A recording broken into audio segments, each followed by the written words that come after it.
Selalunya, bila kita dengar cerita pasal puteri, mesti dia yang kena tunggu untuk diselamatkan kan? Tapi hari ni, kita lupakan semua tu. Kita nak kenal seorang puteri pahlawan yang bukan tunggu diselamatkan, tapi dia yang memimpin tentera. Namanya Urduja.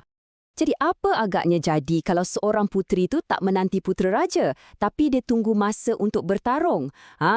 Persoalan inilah yang membawa kita kepada catatan seorang pengembara dari abad ke-14. Dia ni terjumpa sebuah kerajaan yang memang lain dari yang lain, sampai kisahnya tu kedengaran macam mitos. Jom kita tengok apa yang dia jumpa. Okey, kisah kita bermula di sebuah kerajaan maritim yang sangat hebat. Namanya Tawalisi. Cuba anda bayangkan sebuah negara zaman pertengahan yang bukan je kaya raya tapi juga ia melanggar semua peraturan tentang peranan lelaki dan perempuan pada waktu tu. Dan jangan salah faham tau, ni bukan calang-calang kerajaan. Tawalisi ni punya kuasa tu sampai tahap boleh lancarkan serangan ke atas Empire China dan paksa China untuk buat perjanjian damai. Bayangkanlah betapa kuatnya diorang masa tu. Tapi kan, kekuatan Tawalisi ni bukan setakat pada tenteranya je. Apa yang paling unik adalah budaya diorang. Dekat sini, kaum wanita bukan goyang kaki kat istana. Oh tidak, diorang ni menunggang kuda, memanah dan siap ikut berperang lagi. Sama handal macam kaum lelaki.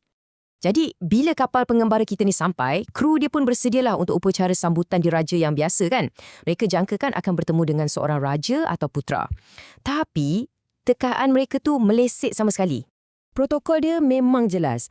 Kapal berlabur, hadiah dah dipersembahkan, lepas tu minta untuk bertemu dengan putera pemerintah. Nampak macam biasa je kan? Tapi dekat langkah yang keempat tu, mereka dapat satu kejutan besar yang mengubah segala-galanya. Rupa-rupanya, pemerintah dekat situ bukanlah seorang putera seperti yang mereka jangkakan. Sebaliknya, yang mereka akan hadapi adalah seorang puteri pahlawan yang gagah perkasa. Dan namanya ialah Urduja. Jadi, pengembara kita ni pun dipanggil untuk menghadap puteri itu sendiri. Cuba bayangkan perasaan dia masa tu. Mesti berdebar-debar masa masuk istana nak jumpa seorang pemerintah yang memang luar biasa ni. Dan bila dia masuk istana, wow!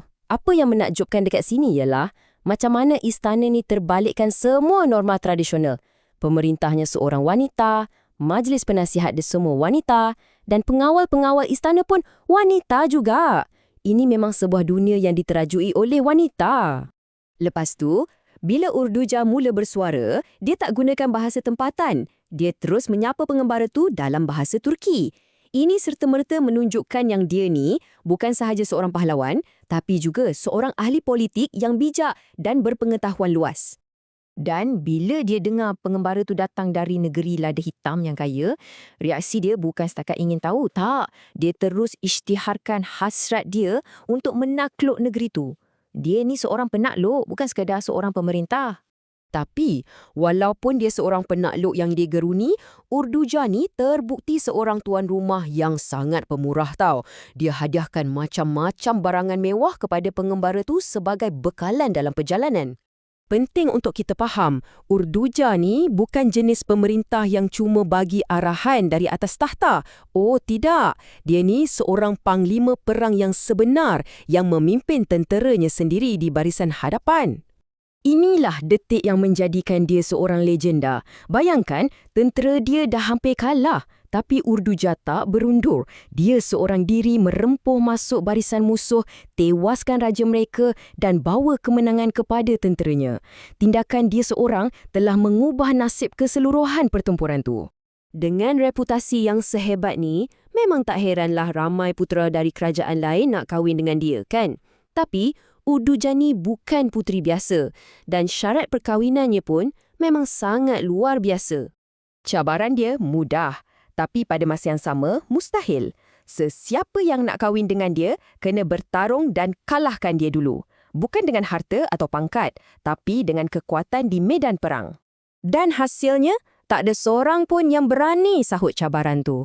Mereka terlalu takut akan penghinaan kalau dikalahkan oleh seorang wanita.